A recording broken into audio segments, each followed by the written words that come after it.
So we have reached the end of these 2 intense days, and I want to start this conclusion with a big thank you to all the authors and discussants who participated and made this event possible and vibrant. Really, thank you.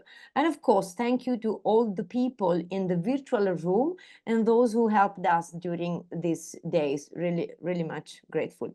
Despite the dense program, it seems to me that everything went smoothly and quite quickly, but let me know if you had a different feeling. So as you may have noticed, we organized the symposium to follow a kind of chronological development, with yesterday focusing on the past and today on the present. And I believe this was a useful approach, and it allowed us to move gradually through different times and contexts.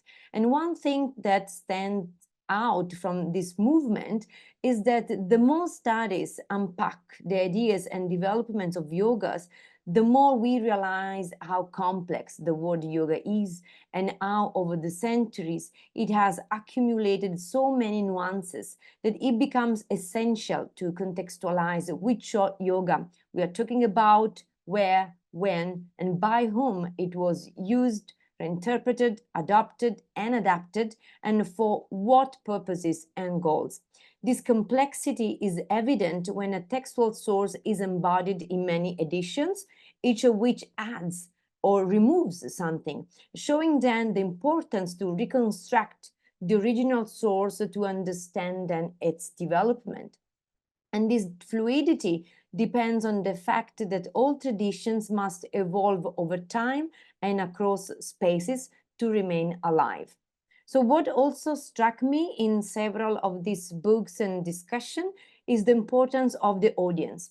And now authors, and with authors, I mean not only the writers or scholars, but also gurus and teachers, both in the past and present, write and speak with a specific audience in mind. And therefore, understanding who this audience is and the dynamics around it can lead to interesting insight, especially regarding past sources and the reasons for their production. So as Patricia Southall suggested, looking for the people is a crucial interpretative key. And as the exchange of knowledge takes place between individuals, we should consider, and I quote and manipulate Carl Ernst's book, then we should consider the unpredictability of the actual behavior of individuals, and how important is to turn to history of individual influences, exchanges, and interactions. And this can be also used to describe the present interaction between scholars and practitioners, as well as the reflexive work of scholar practitioner engaging with the contemporary communities of yoga practitioners and reflecting on themselves. And another fundamental topic that arose over these 2 days is the importance of considering languages other than Sanskrit to understand past as well as current interpretation of yoga in popular context, but also the relevance of analyzing the translations of these texts in other languages. And also to be acknowledged is the use of other means of transmitting yogic philosophies, such as through music, through food, or the movement themselves, and as well as to focus on contemporary yoga philosophy. But as Shemin Black illustrates, yoga can also be seen as a deeply political exercise on how to imagine the world, and how through yoga, important power dynamics that are not only linked to the spiritual, but are rooted strongly in the social and political, are disclosed and triggered by it. So this explains why it is still important to also analyze the development of the figure of the guru, fundamental both in the past as well as in its modern understanding. So in the conclusion, still, emphasizing the importance of the context. I'm very much on focus on this. It is encouraging that more and more scholars are focusing on region-specific developments of yoga within the global context. And an exemplary ongoing project in this regard is the YOLA project that we have already mentioned, which explore, studies, and analyzes the modalities of yoga in Latin America. So I'm just putting all the thoughts that I had and all the threads and issues that captured my attention the most, and which perhaps could be used to open the floor to discussion, or that can be enriched by further comments. So basically, what are you taking after these symposiums? What are the most important issues according to you that came out? And please remove the spotlight from me. Oh, yes. So the floor is open if someone wants to say anything. Elizabeth has a response, so one moment.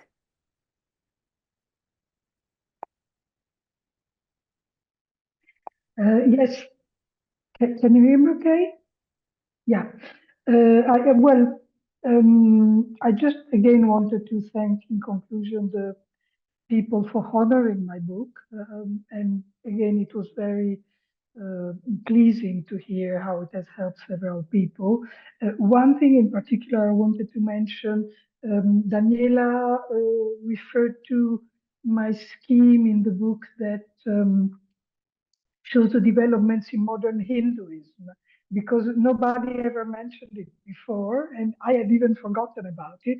And it's really important for me to hear that also the older part, usually people refer to the modern part, Iyengar yoga, etc., which is great, but not many people refer to the older part, and that one also was useful, was very gratifying for me. And also the polyvalent, and I went to have a look where I mentioned polyvalent, and Matilda was right, it's an important statement, and I think that still stands. However, about the modern, how does Laura calls the contemporary yoga philosophy, I was just thinking, could there be, what was I was trying to ask to Laura, what could be, and thanks again, because this symposium has helped me to get up to date on studies, refresh my mind again. I'm out of the game, but I'm still very interested. So what could be the one thing that uh, that helps to understand this polyvalence of the modern contemporary yoga philosophy? And what came to my mind, I don't know if this can be helpful, is the re-enchantment, re-ritualizing, and re-inhabiting of the body. I think there is a real hunger. There has been for several decades a real hunger for that. And I think that's why modern yoga is so successful, continues to be so more and more.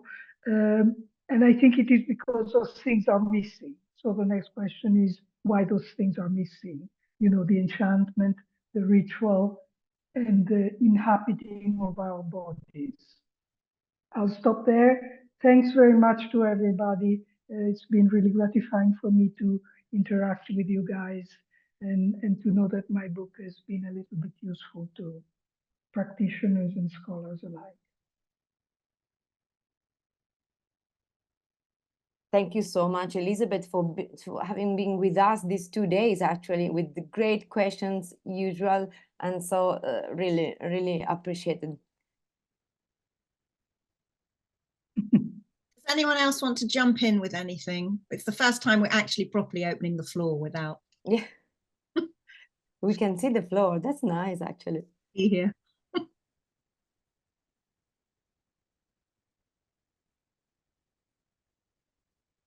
Yeah, I didn't get a chance to thank Elizabeth earlier, but it's just so exciting to see how what you started 20 years ago with publication of the book has expanded, and you really are kind of the grandmother, and I'm so pleased that Daniela and Lucy put this together to honor your work and how it's been taken up in so many different directions. So I just wanted to thank you for groundbreakingness. Well, I said before, I think the times were right, and my book was just, the right person at the right place at the right time. But I think it would have happened anyway because.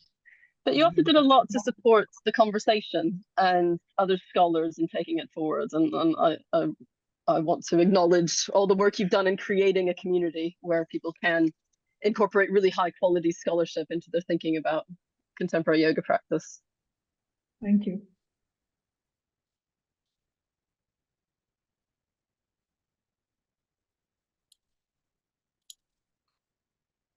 Last chance, or I'm going to jump in with a list of forthcoming books. So if you have something to say, let us know now.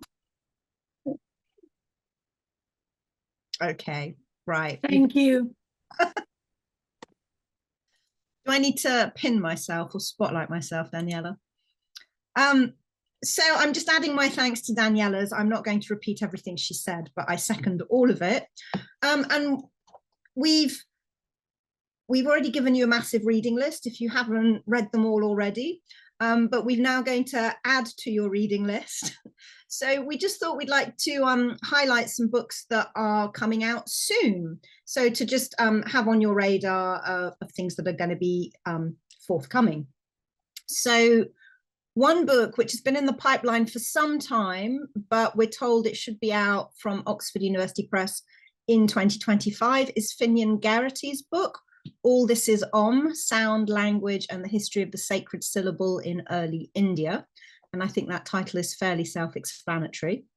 Dominic Haas next month, July the 22nd, has, for the German speakers, has a new annotated German translation of the text and along with analysis of the Katha Upanishad. So he's using text linguistic methods. He argues that from the beginning, the Katha Upanishad was conceived as a compilation intended to combine new contemplative and yogic teachings with the ritual mysticism of the famous Vedic fire altar. So we would like the German speakers amongst you to report back on that to us, please. The Hatha Yoga Project has got 3 critical editions coming out in the near future. The first of which is tomorrow. So Jason Birch's edition of the asanas of the Yoga Chintamani.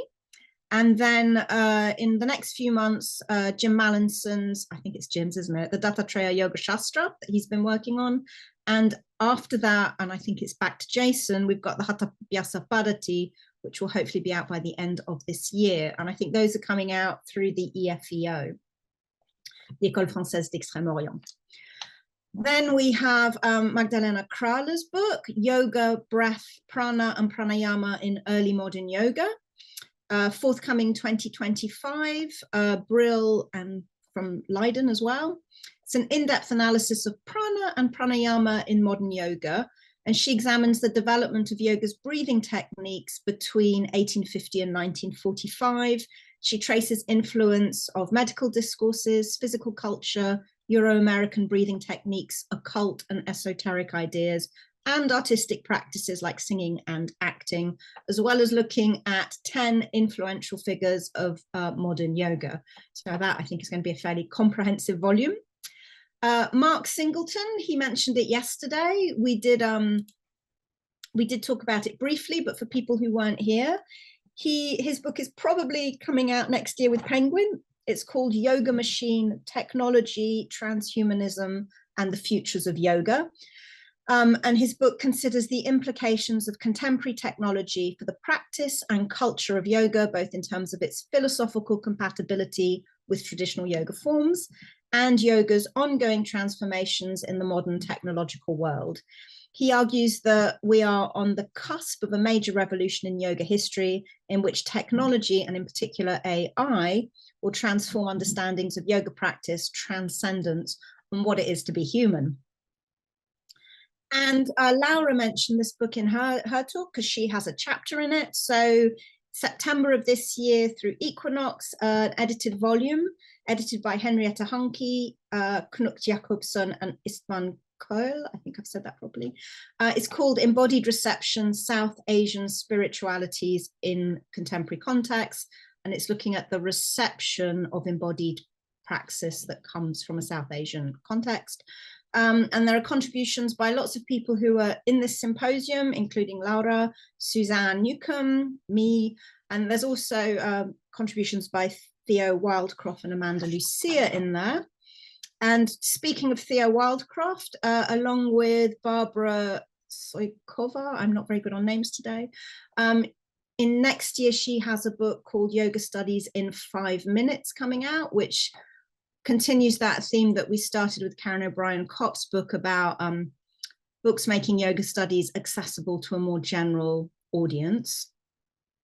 And then finally, I'm sure I've missed some, but this is the end of the list I have, a book by Sunila Kale and Christian Lee Novechke called The Yoga of Power, Yoga as Political Thought and Practice in India. And that is coming out this November in 2024. And from what I understand, it's looking at yoga as a sort of political act and its imbrications there. So I'm sure I've missed some, apologies. Let me know any others that you come across. And yeah, I think, are we done, Daniela? So just thank you for your attention and attendance and energy over this couple of days, which have gone by remarkably quickly.